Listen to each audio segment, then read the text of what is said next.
My name is David Thompson, and in my 43 years, I've learned one hard truth. Sometimes you have to forge the justice you want to see, especially when it's about protecting your kids. My son, Malik, turned 16 last month. He's a sharp kid, but like most teens, getting him to do chores is like pulling teeth. We've got a deal, though: work hard, get rewarded.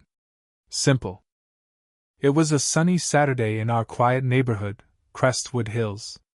I had a critical work meeting that afternoon, so I needed the lawn mowed before I left. Our corner lot on Maple Lane had turned into a jungle after recent rains. "Malik!" I called, knocking on his door over the sound of video game explosions. He cracked it open, headphones dangling. "Lawn needs mowing. Front and back."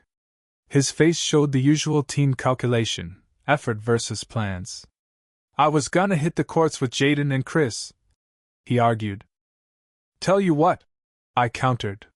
"Finish both yards before I leave, and I'll grab Whataburger on my way home. Double patty, extra fries, milkshake too." His eyes lit up. "Deal." I retreated to my office to prep for my meeting. I've been with the Central Intelligence Agency for 15 years. Neighbors think I'm just a government analyst, which isn't a lie. My real work is classified, handling sensitive data with connections most don't have. I don't flaunt it. I'm just a dad raising my son in a world that's often unfair to people like us. From my window, I saw Malik start the backyard, the mowers hum a steady rhythm. Pride swelled in me, even if it took a burger bribe. My wife, Lena, passed 3 years ago from breast cancer, leaving Malik and me to navigate life together. I often wonder if I'm teaching him enough to survive as a young black man, or too much, making him too guarded. The mower stopped, then restarted out front.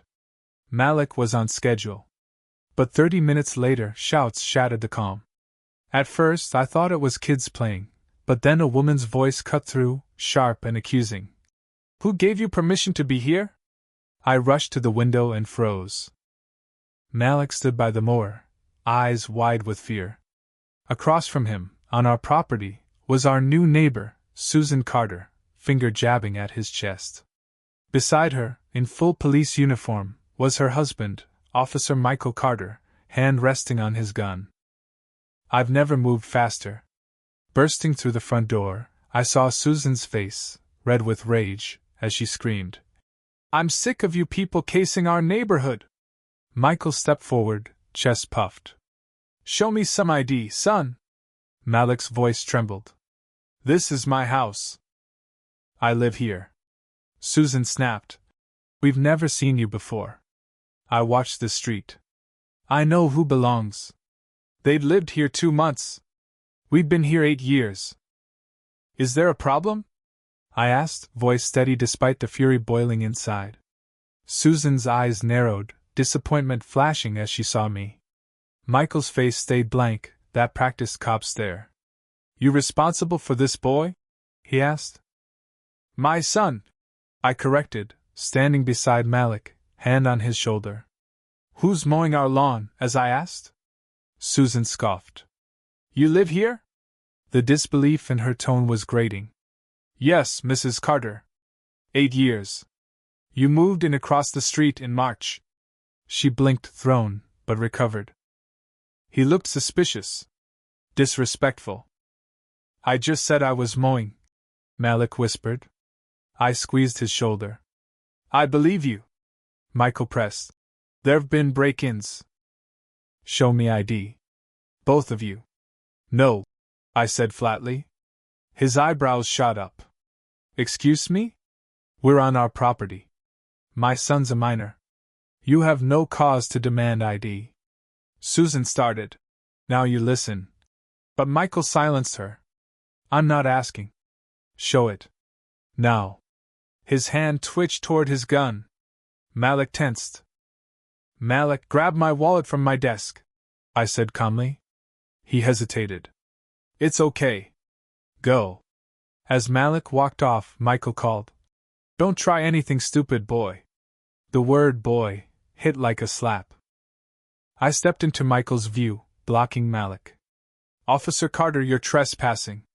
You have no right to demand ID, and your threats are illegal." His face darkened. "Threatening a cop?" "Informing you of the law," I shot back. Susan exploded. "How dare you?" "Do you know who he is?" 20 years on the force. And yet, I said coolly, "he's harassing a teen for mowing his lawn." Michael's hand moved to his cuffs. "Turn around. Hands behind your back." I didn't budge. "On what charge?" "Interfering with police business." "There is no business here," I countered. "You're off duty on my property without cause," he growled. "Last warning? Resist, and I'll add charges." Susan hissed, "Cuff him, Michael!" But then the door opened. Malik emerged, my wallet in one hand, phone in the other, recording. "I've been filming since I went inside," he announced, voice steady.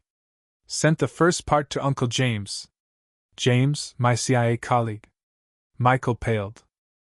"Put that phone down!" "No," Malik said, still recording. "I know my rights." Pride surged through me. He was scared but standing firm. I took the wallet, showing my driver's license but keeping it out of reach. "David Thompson. This address." Michael's jaw clenched, searching for control. "You have no right to demand my son's ID," I continued. "He's a minor, on our property, doing lawful work." "Detaining him would be false imprisonment." Susan's face purpled. "You can't talk to an officer like that." Michael muttered. "Suspicious activity reports. Your job is to uphold the law, not abuse it." I said. "Leave. Now." For a moment, silence hung heavy, broken only by distant birds. Michael's face stormed with anger and fear. Susan sputtered, unused to defiance. "This isn't over," Michael growled, stepping back. "I've got friends in high places.